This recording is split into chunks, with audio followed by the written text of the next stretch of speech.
दोस्तों पिछले कुछ सालों में डायबिटीज़ जो है वो बहुत ही मेजर थ्रेट बनते जा रही है हमारी कंट्री में।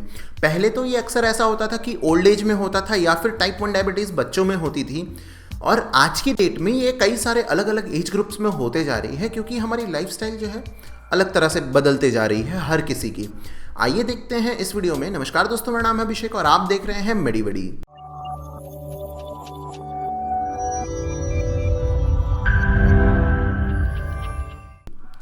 दोस्तों आज हम बात करने वाले हैं डायबिटीज़ के अलग अलग रिस्क फैक्टर्स के बारे में कि डायबिटीज़ से क्या क्या रिस्क फैक्टर्स हैं हमारी लाइफ में और हमारी अलग अलग जो डेली की दिनचर्या होती है उसमें। दोस्तों इसमें सबसे पहला हमारा आता है एज। हम सभी को पता है दोस्तों कि जैसे जैसे हमारी एज बढ़ती है वैसे वैसे हमारी बॉडी में जो फंक्शंस हैं वो धीरे धीरे लिमिटेड हो जाते हैं और जो ऑर्गन्स हैं वो काम करना धीरे धीरे कम कर देते हैं। तो उसी में क्या होता है कि हमें अलग अलग प्रॉब्लम्स होना शुरू हो जाती है। तो जब एज बढ़ती है तो डायबिटीज़ का होना कई बार बहुत कॉमन हो जाता है दोस्तों। नेक्स्ट इसमें आता है दोस्तों जीन की अगर हम बात करें तो अगर किसी के जीन में पहले से मतलब दादा परदादा के साथ से अगर चला हुआ आ रहा है कि डायबिटीज़ पहले से है तो क्या होता है कि टाइप 1 डायबिटीज़ होने के चांसेस तो पहले होते ही होते हैं। अगर कोई टाइप 1 डायबिटीज़ से बच जाता है, वैसे नॉर्मली टाइप 1 डायबिटीज़ से लोग बच जाते हैं, बहुत रेयर केस में टाइप 1 डायबिटीज़ होती है।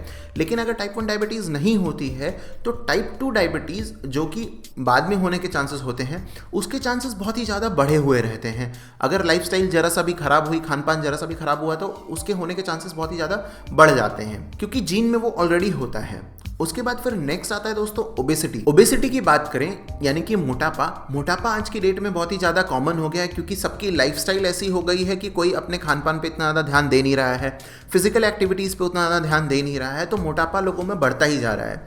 और मेन और वुमेन के कंपैरिजन में अगर देखा जाए दोस्तों तो वुमेन्स को जो है वो डायबिटीज़ ज़्यादा होती है in terms of obesity, in terms of मोटापा। उसके बाद इसमें फोर्थ वन आता है दोस्तों स्मोकिंग और अल्कोहल।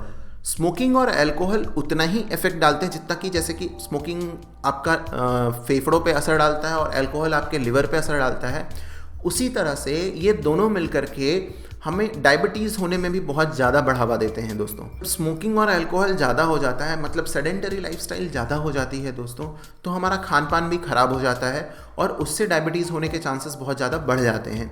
अल्कोहल उसमें बहुत बड़ा रोल प्ले करता है। फिर इसमें last but not the least जो आता है दोस्तों वो है लाइफस्टाइल की अगर हम बात करें दोस्तों, मतलब अगर किसी का लाइफस्टाइल नॉर्मल है, मतलब ठीक से खाना पीना सब चीज़ सही है और जीन में भी है डायबिटीज़, और अगर उसने अपना फिजिकल एक्टिविटी और लाइफस्टाइल मेंटेन करके रखा है, हेल्दी डाइट ले रहा है, तो उसके ट्रिगर होने के चांसेस बहुत कम है दोस्तों। उसके अंदर डायबिटीज़ ट्रिगर होने के चांसेस बहुत ही ज़्यादा कम हो जाते हैं।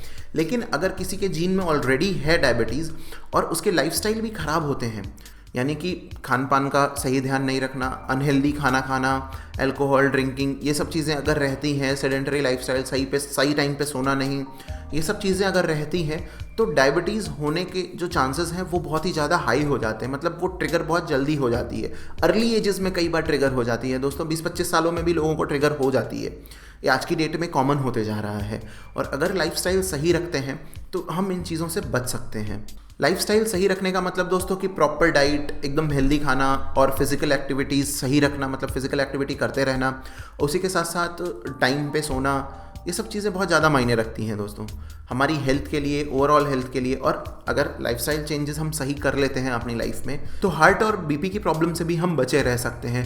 और वहीं अगर लाइफस्टाइल सही रहती है तो और भी कई सारी प्रॉब्लम्स हैं दोस्तों जिससे हम बच करके रह सकते हैं। तो फिलहाल के इस वीडियो में इतना ही दोस्तों। अगर आपको वीडियो अच्छा लगा तो लाइक ज़रूर करिएगा। उसी के साथ साथ अगर आपका कोई सवाल है या फिर सुझाव है तो नीचे कमेंट बॉक्स में कमेंट करना ना भूलिएगा। तब तक के लिए दोस्तों जय हिंद।